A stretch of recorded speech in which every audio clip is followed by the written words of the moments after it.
बलिदान का मूल्य। एक बार एक विमान में एक बहुत ही खूबसूरत शिखा नामक महिला ने प्रवेश किया।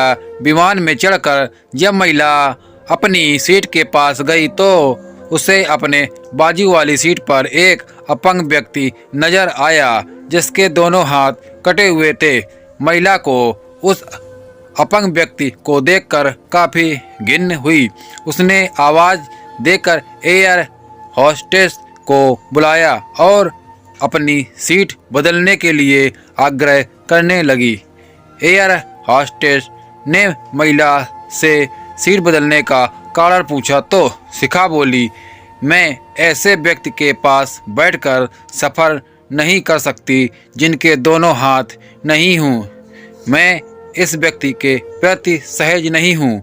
मैं इस व्यक्ति के पास बैठकर यात्रा नहीं कर सकती।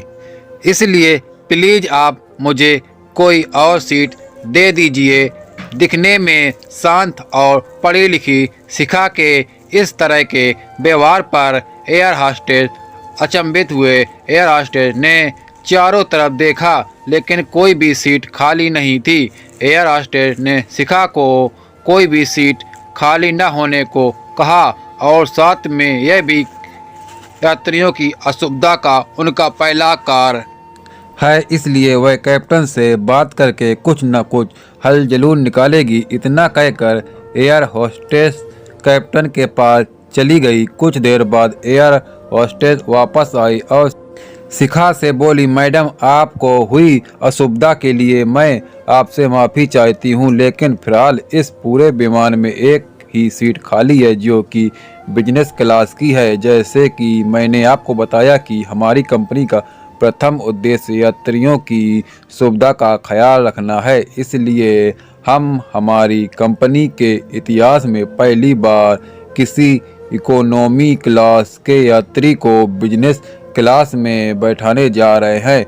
एयर होस्टेस की बात सुनकर महिला बहुत खुश हुई और धन्यवाद कहते हुए अपनी सीट से उठने लगी। तभी एयर होस्टेस ने उस अपंग व्यक्ति की ओर अपने दोनों हाथ बढ़ाते हुए कहा, सर आपको हो रही असुविधा के लिए मैं आपसे माफ़ी चाहती हूँ, लेकिन हम आपको इकोनॉमी क्लास से बिजनेस क्लास की सीट दे रहे हैं क्योंकि हम नहीं चाहते कि आप किसी अशिष्ट यात्री के साथ यात्रा करें। एयर होस्टेस की ये बात सुनकर सभी यात्री एयर होस्टेस के इस निर्णय के लिए तालियां बजाने लगे और वह सुंदर महिला अपने इस तरह के बर्ताव पर अब नजरें नहीं उठा पा रही थी।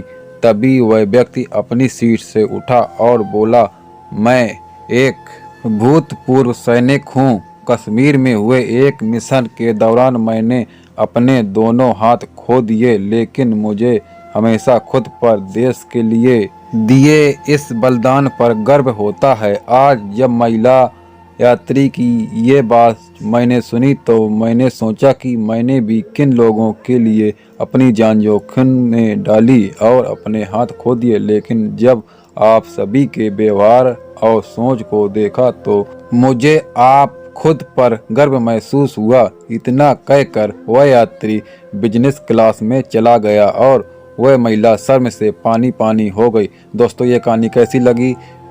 कहानी पसंद आए तो वीडियो को लाइक करें, चैनल सब्सक्राइब